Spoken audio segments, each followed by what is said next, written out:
So you're thinking about moving to southern Maine, but you've never moved out of state before. This is completely new territory for you, and you're probably a little bit nervous. I myself have moved roughly 25 times, and while that probably seems a little bit crazy, let me just explain that for a second. So when I was younger, when I was in the 4th grade, my parents had moved us from Sanford to Wells to go to school over there, and we used to rent this house out in the winter. So in the summertime, when our lease was up, we would move back to Sanford for the summer. When my parents bought a house roughly around the time I was in the 7th grade, we would eventually end up living in the house in Wells in the wintertime again, and then renting out that house in the summertime. So every spring and every fall, I was packing up all of my stuff. And while I wasn't moving super far, I was moving all of my stuff out of the house and into another one. Eventually, when I went off to school, my parents ended up selling our house in Wells. We moved back to Sanford permanently, and I pretty much ended up packing all of my stuff to bring it down to college every year. Through the years, I had donated a lot of my personal belongings so that I'd have less stuff. It was easier to move. My roommates were always amazed at how little I actually ended up bringing to school every year and how efficient I was at settling in. So through the years, I've been able to make moving a whole lot easier for myself, and I thought I would share just a few tips and tricks with you guys to help you in that transition. Let's get into it.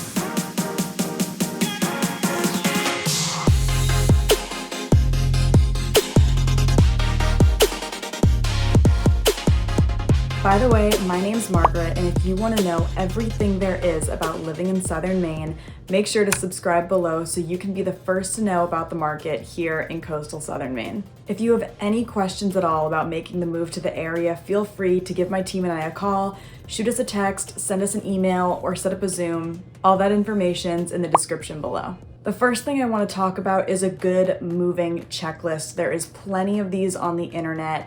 This one I found by the New York Times seems to cover all the bases, so let's take a look at this. This article says you should start planning stuff roughly 1 to 2 months out. You're going to want to start off canceling utilities and all your other services, such as homeowners or renters insurance, gardeners, landscapers. A lot of those things tend to get forgotten. The next thing you're going to want to do is give notice. This really just pertains to renters. Then you're going to want to figure out what you want to keep and what you want to donate or sell. I know when I was moving, pretty much every single time, I would basically purge my entire room, all of my belongings, and figure out and reevaluate really what exactly I needed and wanted in my life and what I could afford to get rid of. Another obviously important step is picking a moving company. There's plenty of good ones in the area, but also if you're not moving super far, a good option would be to just rent a U-Haul, or honestly just reach out to friends and family and see if anybody has a truck and a trailer that has the capacity to haul all of your belongings. If you happen to live closer to the city or in the city, you're going to want to determine if you actually need a parking pass for the day of your move. You're going to need to get supplies, start packing. You're going to need boxes, baskets, tape, the whole 9 yards. Next, we have send notice of your new address. This is obviously important information to share with people like your healthcare providers, credit card company, the DMV, any subscriptions such as Amazon. This list pretty much covers it all. If you're not moving too far or you work remotely, you're also going to want to request time off. This is really only if needed. A lot of people, obviously, when they're moving, are planning on getting a new job. This next step, I think, is absolutely hysterical. Eat through your home. Obviously, when you're moving, you're not going to want to throw out all of that food in the back of your fridge, in your pantry. I know every time my family and I were getting ready to move, we would basically take everything out of the fridge, everything out of the pantry and cabinets, and basically plan meals to use up all those ingredients so we didn't have to waste quite as much. Then roughly around moving week, you're going to want to confirm your move. You're going to want to tell neighbors about the extra traffic on the road. You're going to want to confirm utilities and internet at your new place. And if you're a renter, you're definitely going to want to clean the house. Obviously, we want that security deposit back. You're also going to want to pack up some of your personal items.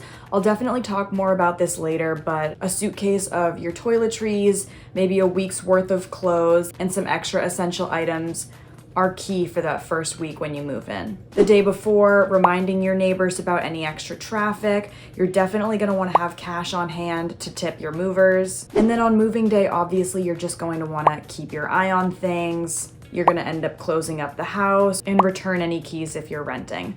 I'll link this list in the description below. It's from the New York Times. So yeah, you're definitely going to want to start as early as possible. That list definitely covers a good portion of what you're going to need to do to plan the move and during the move. Now, if you're like me and you're a bit of a minimalist, you're going to want to go through all of your stuff and figure out, what's really important to you in life. What do you need to keep? What do you want to keep? And what can you afford to get rid of to make that move just a little bit more smooth, to make things go a little bit faster when you're loading up the truck, when you're unpacking the truck, unpacking. And if you're not a minimalist, hey, that's totally fine. I get it. But it's still going to take you a long time to sift through all of your stuff, figure out how to organize it into boxes, and get prepared for the moving day when the movers are there. I know when I was younger, I always used to underestimate just how much work all of this was. For me, it always took a couple of days, regardless if I had already sifted through my stuff. It always took a couple of days working from early in the morning to late at night to get prepared for this. Another thing that's important to note is that if you're moving out of state, you're going to want to start vetting moving companies early, and don't get your hopes up too much on one of them because they may not have availability. You have to call and make sure that they have availability for the exact day that you want or need to leave. And like I mentioned earlier, hey, maybe you have some friends in the area that are willing to help you out, or you're renting a U-Haul. Those are also great options so that you can do that move on your own, or so that you might be able to save a little bit of money moving that stuff on your own if you're up to that sort of thing. Not everybody is.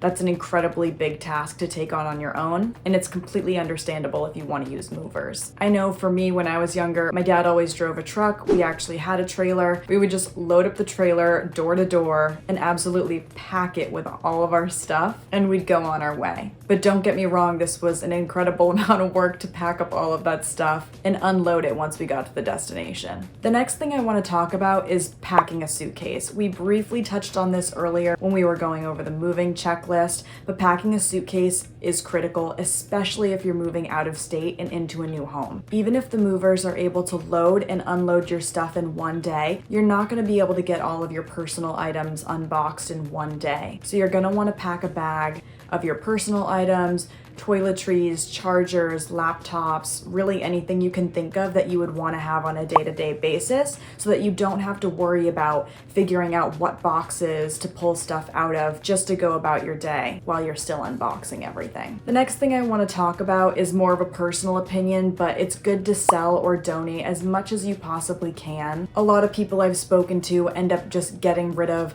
a lot of their furniture and extra stuff once they actually start unpacking their stuff at the destination, realizing that they don't actually need it all. So it's good to evaluate this stuff beforehand. That way you're saving a little bit of time not having quite as much stuff moved. For me personally, the first time I ever had to move, it was an absolute disaster. Granted, I was super young, but I didn't have anything in boxes. I had never had to go through my stuff before in my life. It was just all over the place. So packing it all up and not really having a system, and then just throwing everything into a new house, completely unorganized, I had absolutely no idea what I was doing. But through the years, when I started to get rid of some of my stuff, it was so much easier to pack and unpack all of my stuff, especially once I had everything organized as well. I used to put all of my stuff into boxes, and I still do this to this day. Inside all of my drawers in my house, I have another box inside that drawer, so everything in it can be easily just taken out, plopped in a box, and taken away if I need to. And while that might seem crazy to some people, eliminating a lot of my stuff and making sure it's easily accessible and removable helps a lot in this transition. I also want to stress the importance of packing a toolbox. You never know when you're going to need stuff like that: a hammer, nails, screwdrivers, absolutely anything, a tape measure, notebook. You're likely going to be piecing together a lot of furniture. Maybe there's a light fixture that's a little bit loose.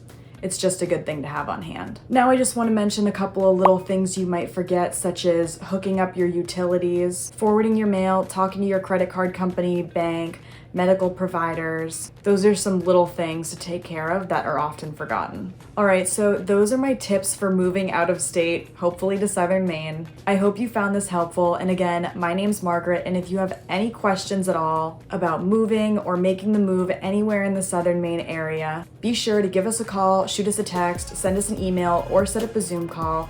We'd be happy to help you with this transition. All that information's in the description below. See you next time.